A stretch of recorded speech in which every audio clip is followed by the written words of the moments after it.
After a long time away, I decided to finally make a video again, but I won't lie, even these unscripted videos are very hard to make. It's hard to actually sit down and make them. I thought I'd sit down and talk about an app I've actually been using for a little while called Tellonym.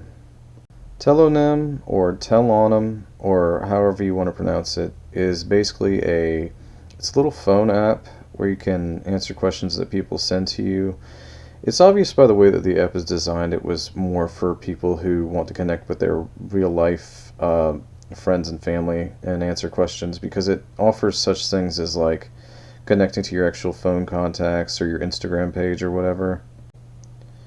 But it's probably not that surprise to anybody. It wasn't a surprise to me to find that it's usually used by people who also sort of want to stay semi-anonymous, which is it's funny when you consider that they have a verification feature. It's probably one of the least used features on the entire app, because I don't think I've come across a single actually verified account. But then again, I haven't been looking very hard.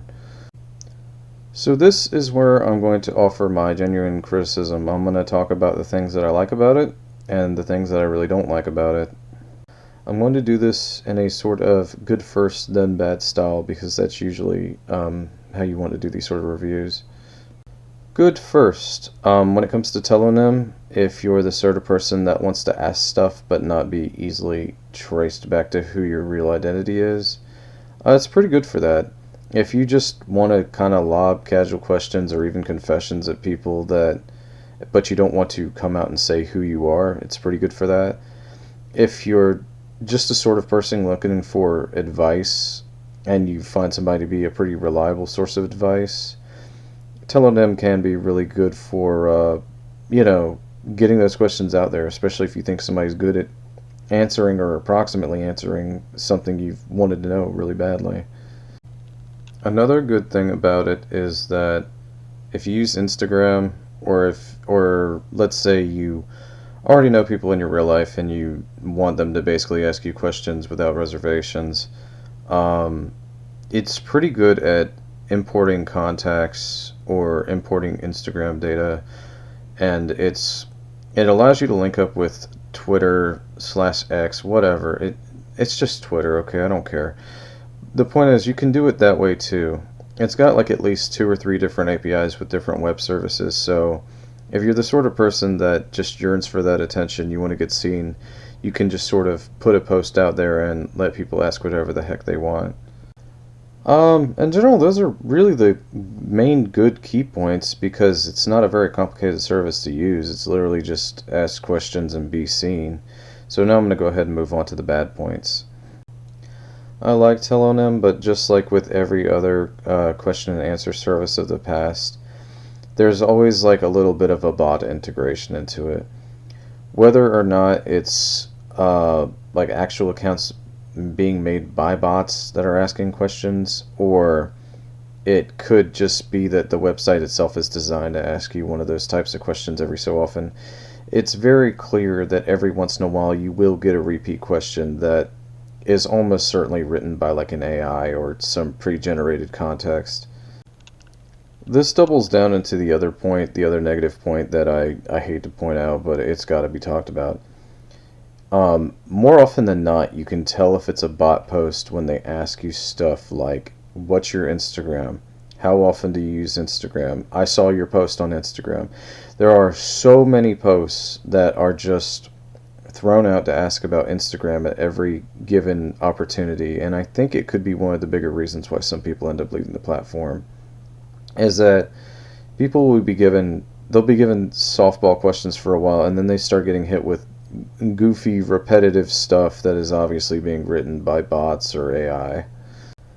I'd say the most negative pain point for Tellonym is probably the pricing model, because they have kind of a weird weekly to monthly to yearly spread, where a week is like $8 and a month is like 12 to 13, maybe 14, and and a year is like 40 for a whole year, which I would dare say is probably the most reasonable price out of all of them, considering that if you were paying weekly, you'd probably be spending a fortune per month on Tellonym. And if you're paying monthly like 13, that's like 13 you're never going to get back. just like answer questions and have like a handful of better perks. I mean, I will admit that having the hint system being a little more verbose is that's a little bit better, I guess.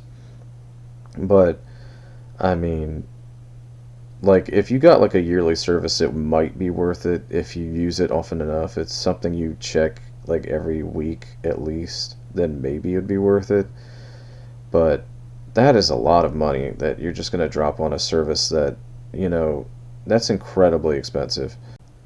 So those are my honest thoughts on Tellonym as a whole, because it feels like it's still a relatively obscure service, don't get me wrong. I only really found out about it through Twitter ages ago, and there are now other question and answer services that are about the same. There are like at least two or three different services that do about the same thing. Some have better payment models than others, but you know, if it interests you, go for it. But I mean, I'm not gonna lie when I say I have real mixed feelings about it. I still use it often just because it's nice to have. It's better than just, I don't know, you kind of do get addicted to having at least some stimulus of having people send you questions every once in a while, you know.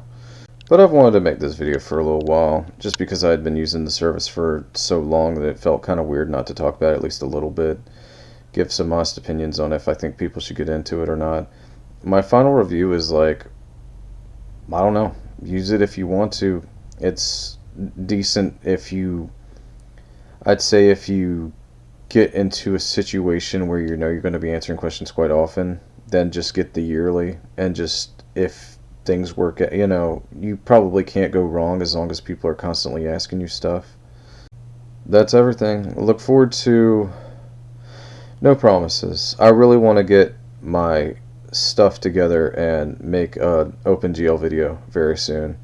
But I can't promise that because I have no idea how that's going to work out. I have to learn and relearn everything. It's pretty rough doing like raw 3D graphics.